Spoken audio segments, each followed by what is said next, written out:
Hi, I'm Alison Warner, founder of Evolve and Grow and author of Build and Grow. Welcome to the Evolve and Grow podcast show, where I share lots of useful tips and advice to tradespeople who are looking to move off the tools and grow a really successful business.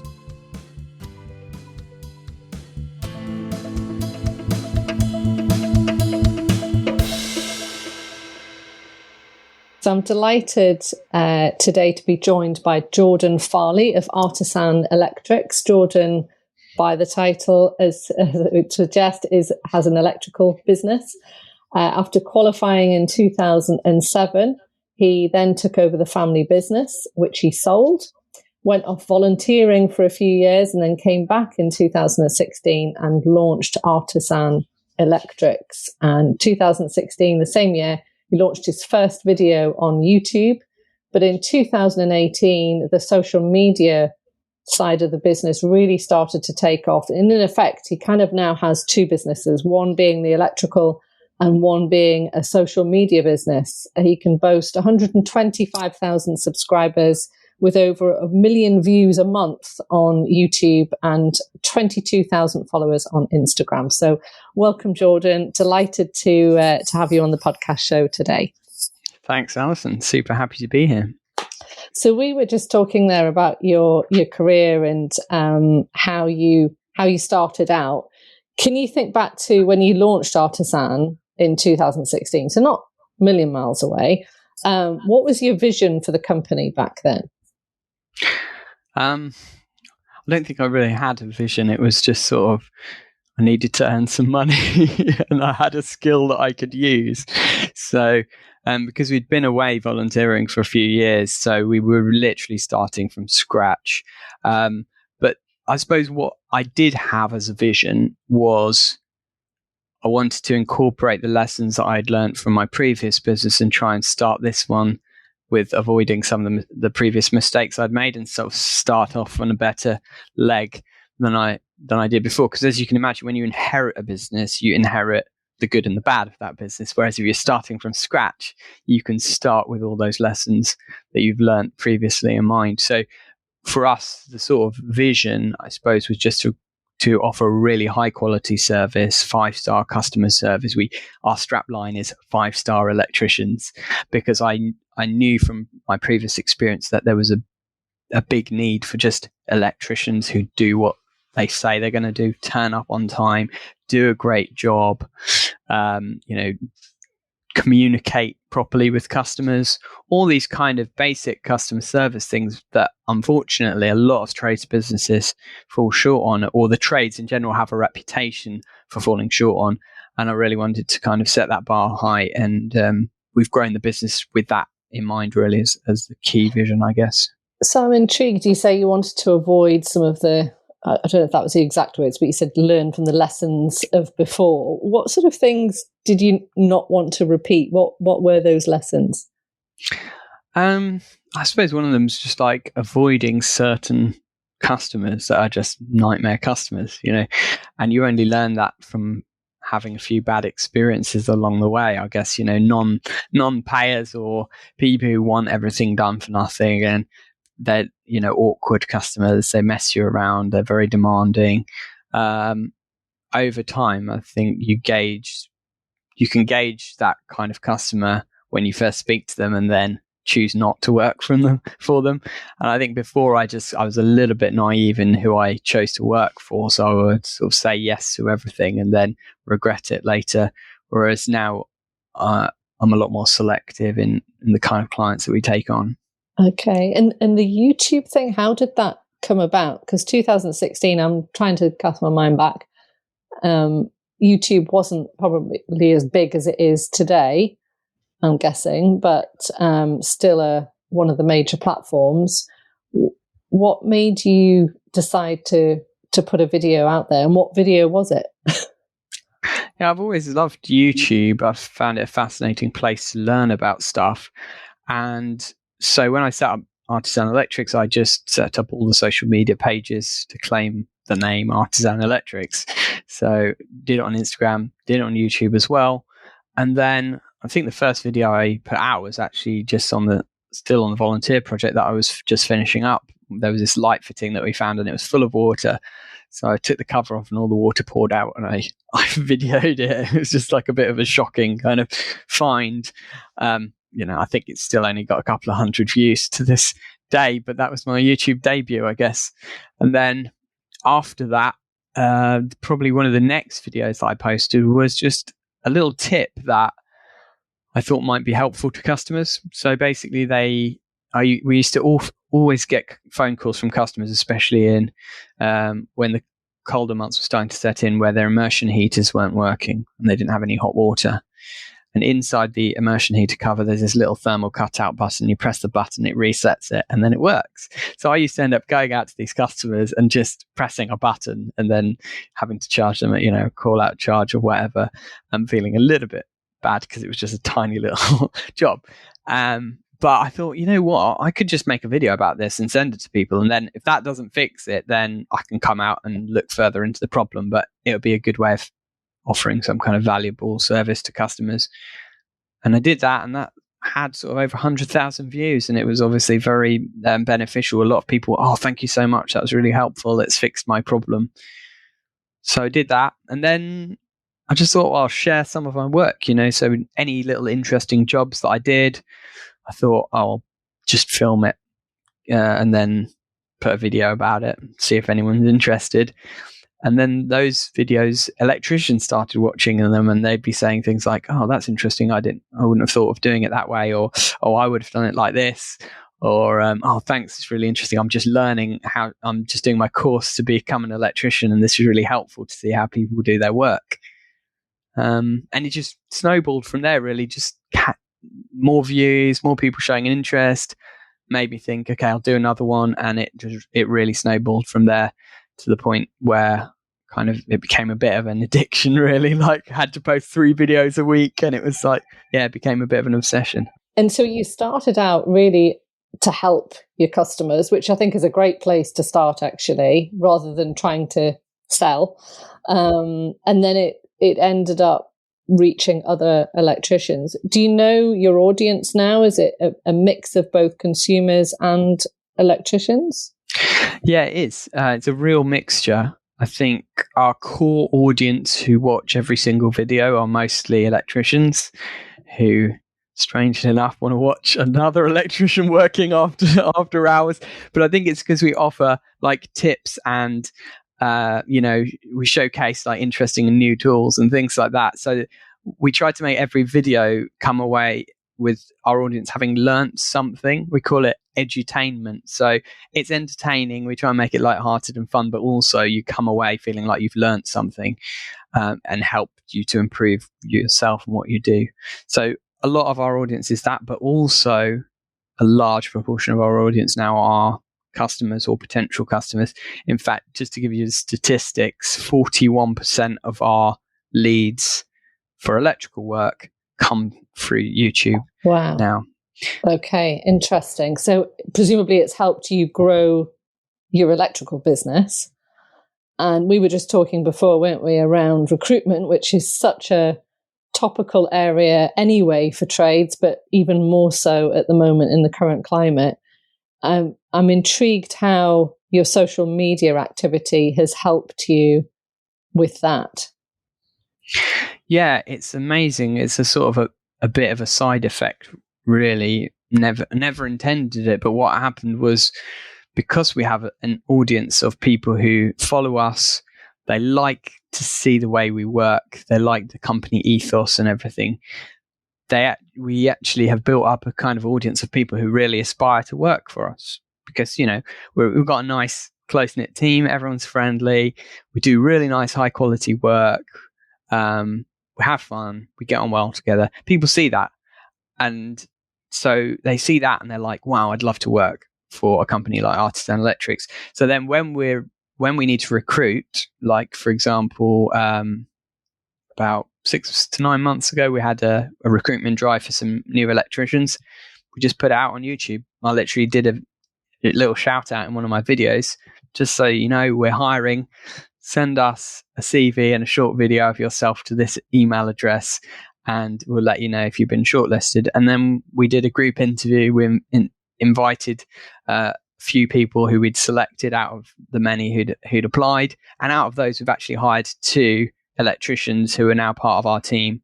And then similarly, a month ago, our main admin person said that she was leaving, so we had to quickly find a replacement, put out on Instagram. And one of our YouTube viewers, she's now working for us, and she's just hit the ground running because she already knows the business. She knows the ethos. She knows what we do. She's been watching the videos for like 18 months. So she was a perfect fit, and we didn't have to pay any recruitment fees. Yeah, exactly. And presumably you've got better quality people because of it as well. Yeah, I mean, interestingly, for the first time, we did look to a recruitment company for that role because it's a bit different to just normal electricians. And we interviewed 10 or 15 different candidates, but she was like a massive cut above the rest. It was a no-brainer, really. Yeah. Interesting. And how many applicants did you have, just out of interest, when you did that video saying we're hiring? Were you absolutely inundated? I wouldn't say sort of inundated, but we would probably get 20 to 30 people who would contact us. And out of those, you kind of filter out the ones who are not, not really in a position to work for you or not got the qualifications that you're looking for or whatever. So we filtered it down to 5. I think it was 5 people that we interviewed. And as I say, out of those, we've hired 2 now who are, working for us full time. So. Interesting. Obviously, it's not something that you can just do overnight, build a social media following like that. This is years of hard work, absolutely. But it's reminding me of, I don't know if you've come across the Google 0 Moments of Truth research, 7-11-4, if that means anything or not. But it's, Google did some research a few years ago into how we now make buying decisions.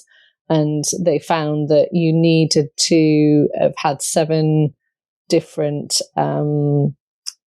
forms of content, 11 touch points in 4 different locations or something. Essentially, the more information that's out there in different formats to allow people to consume effectively what's happening, they're building trust in you as time goes on, as they almost feel like they know you. And I guess that's what's starting to happen, isn't it, with potential employees and customers? They probably feel that they already know you because they've seen so much of you out there. Well, yeah. To invite a tradesperson into your home is kind of there's an element of trust involved. Absolutely. And so you've got to kind of develop that, you've got to know, like, and trust the person that you're going to employ. And for us, the videos do that for us already. So they've been watching us. They see the way we work. They see our personalities. They already know, like, and trust us before they even pick up the phone. And then it's just, I've got this job. I'd love you guys to do it. When can you do it? How much is it going to cost? Yeah. Interesting. And a byproduct. It wasn't something necessarily that you set out to do. So how much time do you now spend running your electrical business versus running the social media side? It's probably about 50-50, I would say. So my time is pretty much evenly split between the 2. It's helped a lot since I got the social media manager working full time for me. I can delegate a lot of stuff to him. So I just have to sort of help making key decisions and things. But being in the content as well obviously takes quite a lot of time. So I've got at least one day a week usually filming. And then, the rest of the team as well are in the videos. It's not just me. So our viewers can see the whole lot. And then the rest of the time is, spent kind of managing the electrical side, trying to grow it and systemize it as much as possible. Yeah. And how many people do you have in each business? Well, we've got in total, we are 15 employees, including myself and my wife, who are directors. And then 2 subcontractors who work regularly for us. Out of those 17 people in total, 3 work solely for the YouTube side of the business. So we've got social media manager who works full time. Then we've got our editor and our cameraman who work nearly full time. So it's just those 3 who are sort of completely devoted to the YouTube side of things or the social media side of things. And so you've made that journey from obviously moving off the tools into running a sizable business, and a lot of our listeners, that's the transition that they're aiming to make. What kind of advice would you have for somebody who's wanting to move off the tools and grow their business? It's not an easy step to take, but you can't do both. I would say that's what I've learned, is that I tried to straddle both sides and kind of do both, and it just doesn't work. You've got to focus on one thing and it might feel counterproductive at first, because you think, well, if I'm not doing any work on the tools, I'm not earning any money directly. But actually just focusing on the business rather than working in the business is so important if you really want it to grow. And yeah, so that's what I've learned. I've just had to be disciplined with myself and kind of like focus on the bigger picture, really. And that is what's helped it to grow. And also I'd say get advice from somebody who knows what they're doing.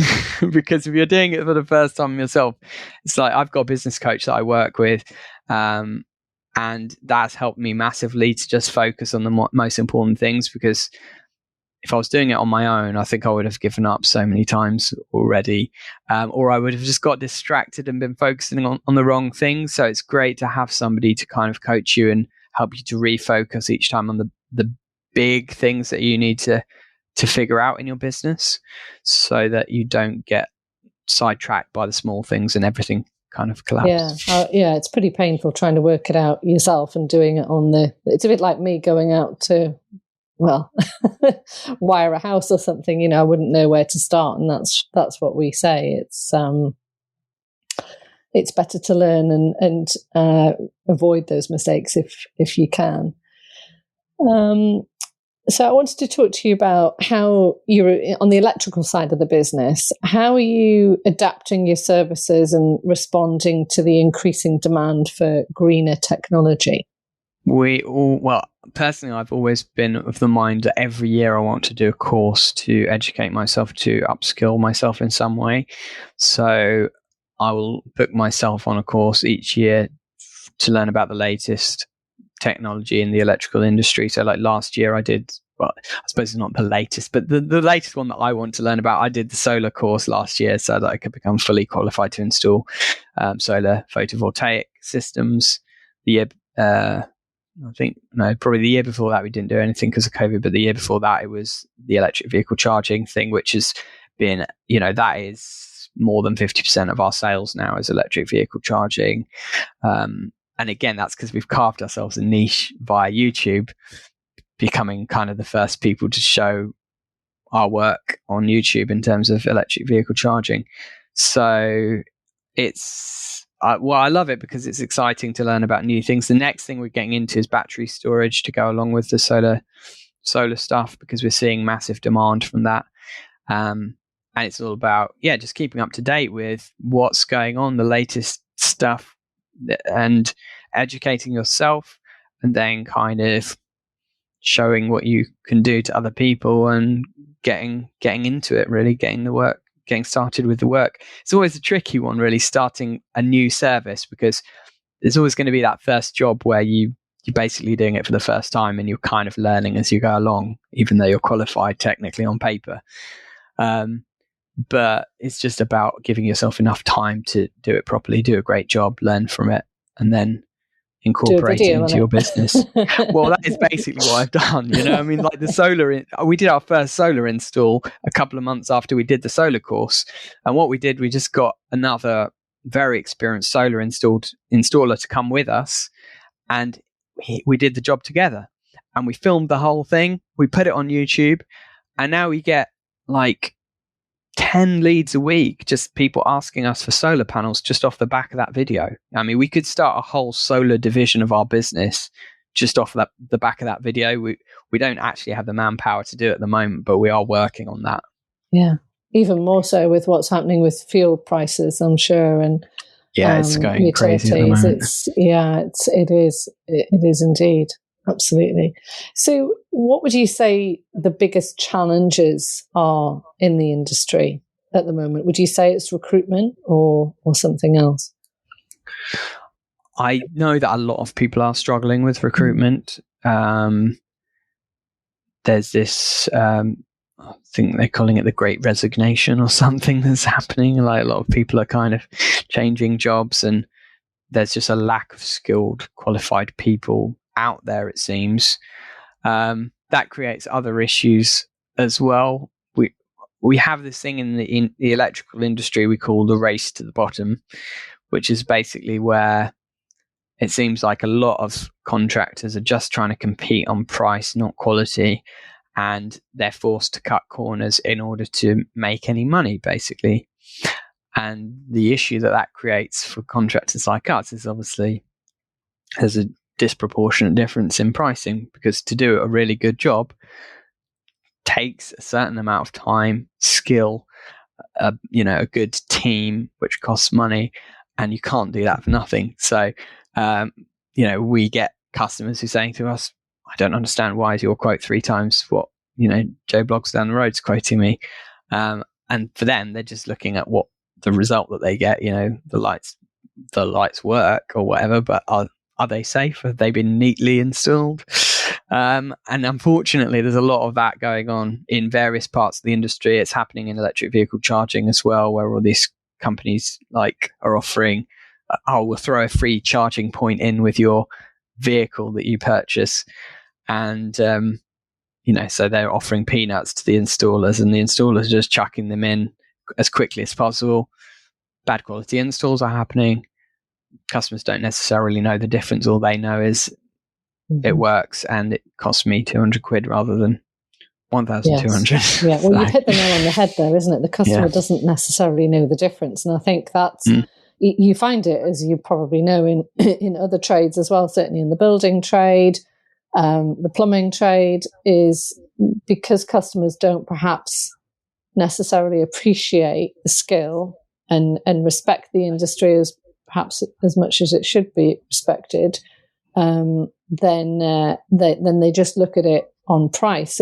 How do you deal with that when a customer says, whoa, you're 3 times as much as my other quote? How do you respond to that?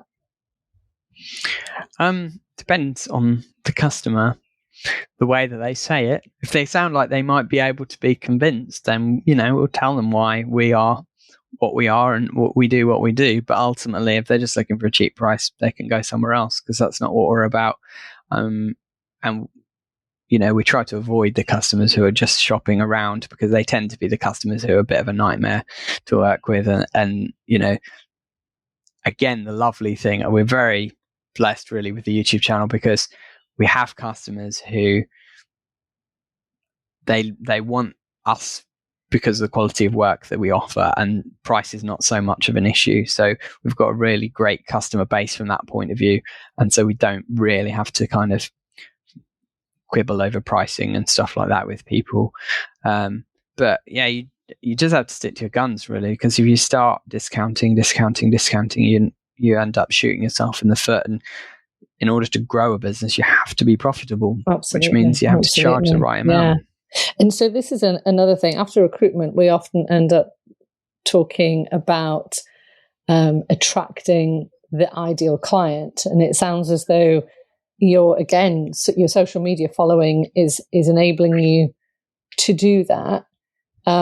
Is there anything else that you have done, do you think, that has enabled you to attract a better quality of client? Or maybe it's in the message you're putting out on social media that is doing that? The easiest one, I would say, that anyone can do is getting reviews online. So that's how I started off doing with Artisan Electrics before, YouTube and Instagram became anything. It was trying my best possible efforts that I could, every single job, to get a 5-star review from the customer on Google or whatever platform it might be. And so I built up a kind of good online reputation. And that's fairly easy to do. All you've got to do is send a little email to the customer afterwards saying, if you're happy with our services, please could you give us a review? Here's the link. It takes 10 seconds. But what it does is you build up a really good reputation online, And the thing is, customers now, what do they do when they're searching for anything? They look at online reviews, whether it's, TripAdvisor for a restaurant or whatever. It's all about how many stars. So we've got, I think, over 150 5-star reviews on Google. And that attracts the right kind of customers, because it's the customers who are shopping for quality, not for price. Absolutely. And that's quite interesting in itself, because let me put this to you. I hear that quite a bit. I understand the theory of it, obviously. I hear from some of my clients, I've tried to get reviews, Alison, but it's really hard. We've sent the email a couple of times with the link and they're not completing it. What does that say to you? Do you think it's maybe the customer's not happy to complete it, or how have you encouraged your customers to complete them, or have you had to? It's probably a bit of both. I mean, obviously, if a customer's not happy to complete it, they're not going to complete it. And if they're being polite, they might just not leave a review rather than leaving a bad review. But on the other hand, let's face it, everyone's busy and they forget, or they just can't be bothered to do stuff. So I would say that, okay, we send out with every invoice, we send the link, but probably only 5 to 10% of people actually do it. But you can increase that very easily with little things, like just when you're about to leave the customer doing the job, and this is what I'm trying to train the guys to do. We've got these business cards which have got a QR code on the back to say, scan the QR code to leave us a review. And the guys, we've got this thing like employee of the month, and whoever gets loads of 5-star reviews this month, guess what? They might win employee of the month and get £100 Amazon voucher. So then it's motivating them to give those cards to the customers, or just to say, like John, who started with us recently, I said to him, great thing to do. You can use the fact that you're new with the company to say to customers, if you wouldn't mind, I'm new with the company. I'd really like to make a great impression. Could you give me a 5-star review? And it's little things like that work. It's the personal touch, because I think in an email, people just disregard it, But if you ask them, they will often do it as a favour to you. Yeah, quite interesting. Really interesting. What difference has social media presence made to you, both personally and professionally? I'm aware we've touched on a few things there, but what other things do you think? It's opened up loads of opportunities for me, both on a personal and professional level. Really, there's some cool things that happen, like some cool connections that I've been able to make with working. We're now able to work with some quite big kind of sponsors who want to sponsor our videos to help reach people with our audience. So we've worked with some great tool manufacturers who've sponsored our videos. A classic example was yesterday.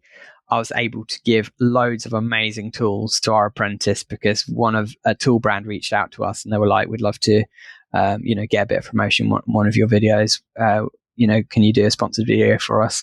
And we gave, loads of cool tools to our apprentice, which is really nice. And on Thursday, we're going to a college, and the same thing. We're going to meet all the students, and we're going to be able to give them loads of free tools. So that is lovely. It's a really feel good thing to be able to do that, to sort of use the platform to help other people. And then I suppose on a personal level, it's creating a stream of passive income for me that will enable me to eventually, hopefully, live off of it, and pursue other things like doing more volunteer work again and stuff, and having that passive income that I don't need to necessarily do work, but I can still earn a living, which is, one of the things that I've always been thinking about long term with doing this. Yeah, fabulous. You mentioned about colleges there. Have you done any work with local schools at all to encourage? Because I've got this thing where I think in education, it's still, from what I've picked up, it's very much like when I was at school, where it was, university that was very much talked about, and the trades weren't necessarily seen as being a serious career option. And I just think it's ridiculous on so many different levels. Have you done anything in that space at all? No, I haven't, to be honest, but I think you're right that there is a need for that. I know even personally growing up, my dad was an electrician, but I always said, I don't want to be an electrician. Electrician's a dumb job, I want to be, do computers or be a businessman or something like that. And so that was why I went, it's come around that way. But actually, what I realized is that I was going to sixth form and everyone was being like brainwashed. You need to go to university to get a decent job and stuff. And then I realized that actually all those people who I went to college with and did go to uni, a lot of them have either got rubbish jobs or have just struggled because it's not what they sell it as. Whereas trades can earn really good money. Absolutely. And have good quality of life. And I twigged that sort of halfway through sixth form. I looked at my dad and I was like, he's always earned really decent money and he's been able to provide really well for us. So actually, he's onto a good thing with this whole electrical lark, And it's so true. Whatever trade you are, most trades earn really decent money, and it is a skill. It is skill. It takes a lot of hard work and effort to learn a trade, and you'll never be short of work. Absolutely, if you get and it's almost recession-proof as well. Yeah, that is the other thing. Yeah, it's not a nice to have, is it? Yeah, exactly. Exactly. Yeah. But I don't. Yeah, so visiting schools would be great. I mean, I suppose it's where do you start, really? It's like a drop in the ocean, isn't it? Unfortunately, but we need something like that in schools. I think so. Definitely, yeah. So you've been very generous with your time, Jordan. Thank you. Just one closing question. What are your plans for the future? What's next? So we are obviously growing the electrical side of the business, trying to kind of eventually be able to branch out and cater for customers all over the country, because at the moment we cover Cambridge and sort of an hour and a half around, but we get requests from all over the country. So I'd like to either create branches in other parts of the country or potentially a franchise model and sort of franchise what we do out across the country. YouTube, we've got the goal of 500,000 subscribers by the end of this year, setting ambitious goals for ourselves. So there's that. And just lots of exciting things to look forward to, really. Excellent. And should anybody wish to get in touch with you, maybe there's some budding apprentices out there that would love to come and work for you. What are your social media handles? I will put them in the notes for the podcast show, but so at Artisan Electrics on Instagram, Facebook, YouTube, just search Artisan Electrics, and then you'll find us, or search anything about electrician life on YouTube and you'll find us. Right, fabulous, great. Well, thank you so much. It's been such an interesting interview, Jordan, and really, really good advice on such topical issues at the moment, and some great ideas in there. So thank you very much again for your time. It's been a pleasure. I really hope you have enjoyed today's podcast. I would love to invite you to join our Trades and Builders Business Growth Group on Facebook, where I regularly share lots of information to help you create a more successful trades business.